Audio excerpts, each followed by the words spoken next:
అందరికీ నమస్కారం. ఇవాళ మనతో ప్రముఖ ఆధ్యాత్మికవేత్త famous astrologer doctor Mullapudi Satyanarayana Murthy గారు మనతో ఉన్నారు. వారితో మాట్లాడదాం. గురుగారు నమస్కారం. నమస్కారం మనకంట. గురుగారు, సెప్టెంబర్ నెలలో కర్కాటక రాశి వారికి ఎలాంటి ఫలితాలు ఉండబోతున్నాయి కాస్త వివరించండి. కర్కాటక రాశి వారికి అబవ్ యావరేజ్ ఫలితాలు ఉన్నాయి, బాగున్నాయి. కర్కాటక రాశి వారికి ఈ కర్కాటక రాశి వారికి రాహువు మీనంలో, శని వక్రించి మనకి చక్కగా ఈ యొక్క కుంభంలో ఉన్నాడు. ఆ తర్వాత మనకి గురుడు వృషభంలో, కుజుడు వచ్చేసరికి మనకి మిథునంలో ఉన్నాడు. రవి సింహరాశి అండ్ కన్యారాశి సంచారము.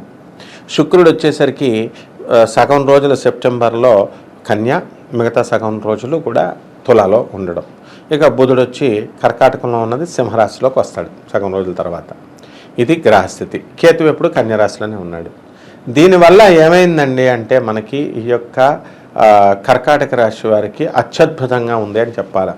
వృత్తి, వ్యాపార, ఉద్యోగ విషయాల్లో చక్కటి రాణింపు, రేణింపు ఉంది. అంటే డెవలప్మెంట్ ఉంది, జీతాలు పెరుగుతాయి, శాలరీస్ హైప్ ఉంది. ఆ తర్వాత గవర్నమెంట్ ఉద్యోగస్తులు ఉంటారు కదా, వీళ్ళకు ఉన్నటువంటి టీఏలు, డిఏలు, అరియర్స్లు ఇవన్నీ కూడా వచ్చేస్తాయి. బోనస్లు, ఇంక్రిమెంట్లు ఇవన్నీ కూడా వచ్చేస్తాయి. ఏ విధంగా కూడా ప్రభుత్వం వీళ్ళ డబ్బుని దాచుకోదు. ఇక రిటైర్ అయిపోయిన వాళ్ళు ఉంటారు గవర్నమెంట్ ఉద్యోగస్తులు, వాళ్ళకేమో వన్ టైం సెటిల్మెంట్ ఇస్తుంది. ఆ డబ్బులు తీసుకుని వాళ్ళు చక్కగా బ్యాంకులో తాకట్టు పెట్టేయడం అనేటటువంటి జరుగుతుంది. తాకట్టు పెట్టేసిన తర్వాత పోనీ ఆ డబ్బులన్నా వాళ్ళ దగ్గర ఉంచుకుంటారా అంటే మిగతా వాళ్ళని బకరాలను చేసేస్తారు. మిగతా వాళ్ళని ఇంకో గవర్నమెంట్ ఎంప్లాయీని తీసుకొచ్చి సాక్షి సంతకం పెట్టమంటారు, వాళ్ళు పెడతారు, వీళ్ళకి డబ్బులు ఇస్తారు. వీళ్ళ కొడుకులకి కూతుర్లకి పనిచేసి మళ్ళీ హ్యాండ్స్ ఆఫ్ అంటారు ముసలి వాళ్ళ దగ్గర ఉంచుకోకుండా. ఇది గవర్నమెంట్ ఉద్యోగస్తుల సెక్షన్. ఇక ప్రైవేట్ ఉద్యోగస్తుల దగ్గరికి వచ్చేసరికి వీళ్ళ జీతాల పెరుగుదల ఉంటుంది. వీళ్ళు ఎప్పుడు హార్డ్ వర్క్ చేస్తారు కాబట్టి వీళ్ళ జీతాబత్యాలని యాజమాన్యాలు చూసుకుంటాయి, ప్రోత్సహిస్తుంది వీళ్ళని వర్క్ విషయంలో. కాబట్టి ప్రైవేట్ ఉద్యోగస్తులు ఎప్పుడు కష్టజీవులు కాబట్టి వీళ్ళని గుర్తిస్తారు, కాబట్టి గొడవలేదు. ఇక ఓవరాల్గా అందరికీ కూడా ఈ యొక్క వీళ్ళ సబార్డినేట్స్ కానీ, సుపీరియర్స్ కానీ వీళ్ళందరూ కూడా వీళ్ళకి సహకారం అందిస్తారు. ఎప్పట్లాగే గౌరవ ఇది వస్తాయి. ఇక కర్కాటక రాశి వాళ్ళకి ఇప్పుడు గోచార రీత్యా అష్టమ శని నడుస్తుంది. కాబట్టి ఈ అష్టమ శని ప్రభావం వలన ఏమవుతుందంటే మనకి ఈ ప్రతి పని కూడా అడ్డంకులు, 1-2 సార్లు చూడాల్సినటువంటి అవసరం, చేయాల్సినటువంటి అవసరం ఉంది. కాబట్టి లేకపోతే సక్సెస్ అనేది రాదు. కానీ కర్కాటక రాశి వాళ్ళకి ఖచ్చితంగా సక్సెస్ వస్తుంది కేవలం దీనివల్ల అనమాట. శని వల్ల 1-2 సార్లు ప్రయత్నాలు చేయడం అనేటటువంటిది ఉంటుంది. ఇకపోతే ఈ యొక్క కర్కాటక రాశి మహిళలు ఉంటారు, వీళ్ళకందరికి కూడా మేము ఉద్యోగం ఒక చోట చేస్తున్నామండి, తర్వాత మేము ఇల్లులు వేరే చోట ఉన్నాయండి, మాకు కష్టంగా ఉందండి, ట్రాన్స్ఫర్లు అయితే బాగుండండి అనుకుంటారు. వీళ్ళకి ట్రాన్స్ఫర్లు మీరు కోరుకున్న చోట్లకి రావు. ఇక ప్రమోషన్స్ కావాలండి మాకు, ఏమండి ఎప్పుడు ఎక్కేసి 4 సంవత్సరాలు అయిపోయిందండి, ప్రమోషన్స్ మా కొలీగ్స్కి వచ్చేసినండి, మాకు రావట్లేదండి అనుకుంటారు. అటువంటి వాళ్ళకి ప్రమోషన్స్ వస్తాయి. ఇక మహిళలు ఏం చేస్తారంటే, ఏమండి నేను మొత్తం మా భర్త పనులు చేసి పెడుతున్నాను, వాడికి అన్నాలు వండివి అన్నీ పెడుతున్నాను, తర్వాత చక్కగా వీళ్ళందరికీ కూడా పిల్లలకి అందరికీ చూసుకుంటున్నాను, పిల్లలు నన్ను గుర్తించట్లేదు, భర్త నన్ను గుర్తించట్లేదు, భర్త తరపు బంధువులు నన్ను గుర్తించట్లేదు. బంధువులు అంటే ఈమెను అడిగి అందరూ కూడా పనులు చేయాలని పాపం ఏదో ఒక విధమైనటువంటి ఇంపార్టెన్స్ ఇవ్వాలని కోరుకోవడంలో తప్పేం లేదు కదా ఆడవాళ్ళు. వీళ్ళ కోరికలు నెరవేరుతాయి అన్నమాట. వీళ్ళని అడిగి మొత్తం అందరూ కూడా హెల్ప్ చేయడం అనేటటువంటిది ఉంటుంది. అలాగే ఈ యొక్క కర్కాటక రాశి వారు మనకి ఉద్యోగాల్లో ఉన్నారు. ఈ అష్టమ శని వల్ల చాలామంది సస్పెండ్ అయిపోతారు. ఈ వారంలో కనుక వాళ్ళు అనైతిక పనులు చేసిన, అన్లాఫుల్ బిహేవియర్లోకి వెళ్ళిన సస్పెండ్ అవ్వడానికి అవకాశాలు ఉన్నాయి. ఇక యాక్సిడెంట్లు కూడా జరగడానికి అవకాశాలు ఉన్నాయి. కాబట్టి జాగ్రత్తగా వీళ్ళు అష్టమ శని ప్రభావం అనమాట, జాగ్రత్తగా వీళ్ళు చేసుకుంటే ఏం ప్రాబ్లం లేదు. ఇక టీఏలు అన్నీ వచ్చేసినటువంటి వీళ్ళకి ఇంకా ఏం గొడవలు లేవు. ఇక సంతానాల దగ్గర మీద కాన్సన్ట్రేట్ చేస్తారు వీళ్ళు. సంతానం లేనటువంటి వాళ్ళకి ఎన్నో సంవత్సరాలు అయిందండి మాకు పెళ్ళయ్యి అవ్వడం లేదండి సంతానం అనేటటువంటి వాళ్ళకి సంతానం కలుగుతుంది. ఇకపోతే పెళ్ళిళ్ళు కానటువంటి వాళ్ళు ఉన్నారు, మరి ఆ పెళ్ళిళ్ళు అవ్వట్లేదండి అంటే అప్పుడు ఈ యొక్క టైంలో శుక్రుడు 4వ ఇంట్లో ఉండడం వల్ల వీళ్ళకి పెళ్ళిళ్ళు కూడా అవుతాయి. ఎప్పటి నుంచి సెప్టెంబర్ 18 నుంచి పెళ్ళిళ్ళు కూడా అవుతాయి, అంతకుముందు అవ్వవు అనమాట.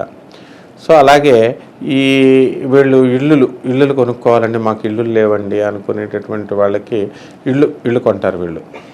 స్థలాలు లేవండి, మరి మా పరిస్థితి ఏంటండి అన్న వాళ్ళు స్థలాలకు కొనలేరు. వీళ్ళు ఇల్లులు కొంటారు కట్టేసినాయి, విడిగా ప్లాట్స్ అనేవి కొనరు అనమాట, ఇష్టపడరు. అంటే ఖాళీగా ఇల్లుంటే అద్దెకి ఇచ్చేయచ్చు కొనేసేసి భార్య వాళ్ళు చెప్పడం వల్ల కొంటారు. ఇకపోతే వాహనాల దగ్గరికి వచ్చేసరికి ఎట్టి పరిస్థితుల్లో వాహనాలు వీళ్ళు కొనకూడదు అనమాట. ఉన్న వాహనాలే వాడకూడదు, అసలు వాడితే కనుక యాక్సిడెంట్లు జరగడానికి అవకాశాలు ఉంటాయి ప్రబలంగా. ఆ విధంగా ఈ యొక్క సినీ సంగీత సాహిత్య రంగాలలో ఉన్న వాళ్ళ పరిస్థితి చాలా బాగుంటుంది, వాళ్ళకి గుర్తింపు ఉంటుంది, ప్రతిష్ట వస్తుంది. సినిమా యాక్టర్లు ఎవరైతే ఉన్నారో అటువంటి వాళ్ళందరూ కూడా మంచి వృద్ధిలోకి వస్తారు, డబ్బు బాగా సంపాదిస్తారు. ఈ విధంగా ఈ యొక్క చేపల రొయ్యల చెరువుల వ్యాపారం వాళ్ళు ఉంటారు. ఆ చేపల రొయ్యల చెరువులు బిజినెస్ చేసేవాళ్ళు మంచి కోటీశ్వర్లు అవుతారు. తర్వాత ఉప్పు చేపల వ్యాపారము, సముద్రం సంబంధమైనటువంటి ఎక్స్పోర్ట్స్ ఇంపోర్ట్స్ బిజినెస్లు, ఫారిన్ పెర్ఫ్యూమ్స్, ఆ తర్వాత పౌడర్లు, ఇవన్నీ కూడా ఉంటాయి. పౌడర్స్ అంటే మామూలు మెడిసిన్స్ అనమాట. ఆ పౌడర్లు చైనాకి ఎక్స్పోర్ట్ చేసి ఇలా ఇతర దేశాలకు ఎక్స్పోర్ట్ చేసే ఉంటాయి.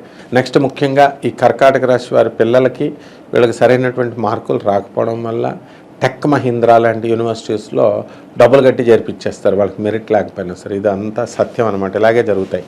ఖచ్చితంగా ఈ పిల్లలు డొనేషన్స్ని, అంటే పిల్లలు కష్టపడకుండా డొనేషన్స్ కట్టి వీళ్ళు కావాల్సిన గ్రూపును కొనేసుకుంటారు. ఈ విధంగా బై హుక్ ఆర్ క్రూక్ వాళ్ళకి కావాల్సినటువంటిది వీళ్ళు కర్కాటక రాశి వాళ్ళు చేసుకోవడానికి అవకాశాలు ఉంటాయన్నమాట. ఈ రాశి వారికి వైవాహిక జీవితం ఎలా ఉండబోతుంది గురుగారు? వైవాహిక జీవితం బాగానే ఉంది. ఇప్పుడు లాభంలో గురుడు ఉన్నాడు, వీళ్ళ హస్బెండ్ వీళ్ళు చెప్పింది వినేవారు, అంతా చేస్తారు. వీళ్ళ లవ్ అఫైర్స్ ఉంటాయి ఎక్కువగా కర్కాటక రాశి వాళ్ళకి. వీళ్ళంతా కూడా చిన్నప్పుడు మరి అటువంటి వ్యవహారాల్లో వీళ్ళు మోసపోవడంలో కూడా నెంబర్ వన్లు. వీళ్ళు మోసపోయిన తర్వాత ఇప్పుడు తెలుసుకున్న తర్వాత వీళ్ళు ఎవరిని నమ్మకుండా ఇప్పుడు వీళ్ళ మానసిక స్థితి తల్లిదండ్రులను కూడా నమ్మని విధంగా వీళ్ళు ఒక చిన్న సైజు శాడిస్ట్లాగా తయారవుతారనమాట. కాబట్టి అదేం కాదు, అప్పుడు వేరు ఇప్పుడు వేరు అని చెప్పేసి ఆ జ్ఞానం వీళ్ళకి రావడానికి ఇంకా చాలా టైం పడుతుందన్నమాట. కాబట్టి మానసికంగా వీళ్ళకి మానసిక వైకల్యం ఉంటుంది, అంటే మెంటల్ టెన్షన్, బీపీ, తర్వాత ఒబిసిటీ, ఇలాంటి రోగాలు ఉంటాయి. తల్లిదండ్రులకు ఏదో హెల్ప్ చేద్దామని చెప్పి వీళ్ళే బొక్క బొరలా పడతారనమాట. అంటే ఉదాహరణకి తల్లిదండ్రులకు కట్నం ఇవ్వక్కర్లేదు, మనం లవ్ మ్యారేజ్ చేసుకుంటే బాగుంటుంది, కట్నం ఇవ్వక్కర్లేదని వీళ్ళే లవ్లు చేసుకొని పనికిమాలిన వాళ్ళని మ్యారేజ్ చేసుకొని ఎలూప్మెంట్ అయిపోయి ఆ తర్వాత ఏమవుతారు, తల్లిదండ్రులకి చెడ్డ పేరు తీసుకొచ్చినటువంటి వాళ్ళు అవుతారు. కాబట్టి వీళ్ళు వాళ్ళ తల్లిదండ్రులు వాళ్ళ బంధువులు ఏదైతే నిర్ణయిస్తారో ఆ నిర్ణయం ప్రకారం వీళ్ళు కనుక చేసుకున్నట్లయితే బ్రహ్మాండంగా మనకి ఉంటుందన్నమాట. ఈ రాశివారు ఎటువంటి పరిహారాలు చేసుకుంటే వీళ్ళకి మంచి ఫలితాలు పొందే అవకాశం ఉందంటారు గురుగారు? వీళ్ళు ముఖ్యంగా పరిహారాలు అనగానే ఏంటంటే మనకి దేవుడికి సంబంధించిన పూజలే అని అనుకుంటాం. ముందు ఫోన్లు వాడడం మానేయాలి వీళ్ళు.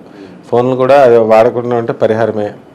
లవర్స్కి మెసేజ్లు పెట్టకుండా ఉండాలా, ఇవన్నీ కూడా ఉంటాయి. ఎక్కువ గంటల సేపు మాట్లాడకూడదు. ఇప్పుడు మనకున్న జ్యోతిష్యవేత్తలు ఎలా తయారంటే ఈ చెప్పరు రెమెడీస్, పూజలు పసుపు కుంకాలు వేసేయండి అని. ఆ విధంగా ఈ కర్కాటక రాశి వాళ్ళు మనం కూడా అదే పద్ధతిలో మనం వెళ్దాం. ఏం చేస్తాం, ఇప్పుడు శనికి జపం చేయాలా, శని స్తోత్రాలు చదవాలా, శనికి కిలోంపావు నల్ల నువ్వుల్ని, నల్లని వస్త్రాన్ని శనివారం నాడు ఉదయం 8 గంటలకి వీళ్ళు దానం చేయాలి. అలాగే నవగ్రహాల దేవాలయం చుట్టూ శనికి ప్రదక్షిణ చేస్తూ మరి ఆ శనికి తైలాన్ని అభిషేకించాలి, తైలాన్ని వేయాలి. ఆ తర్వాత మనము శని త్రయోదశి రోజున కూడా వీళ్ళు వేసుకుంటే మంచిది, నెలలో వచ్చేటటువంటిది. అలాగే దశమహావిద్యల్లో ఒకటైనటువంటి మహాకాళి అమ్మవారి యొక్క హోమాన్ని మనము చక్కగా ఈ యొక్క అమ్మవారి హోమాన్ని ఇళ్లలో జరిపించుకోవాలి. ఈ విధంగా జరిపించుకున్నట్లయితే బ్రహ్మాండంగా ఈ నెల ఉంటుంది వీళ్ళకి. సెప్టెంబర్ నెలలో కర్కాటక రాశి వారికి ఎలాంటి ఫలితాలు ఉంటాయి, అలాగే వీరు చేసుకోవాల్సిన పరిహారాలు తెలియజేసినందుకు ధన్యవాదాలు. ధన్యవాదాలమ్మా.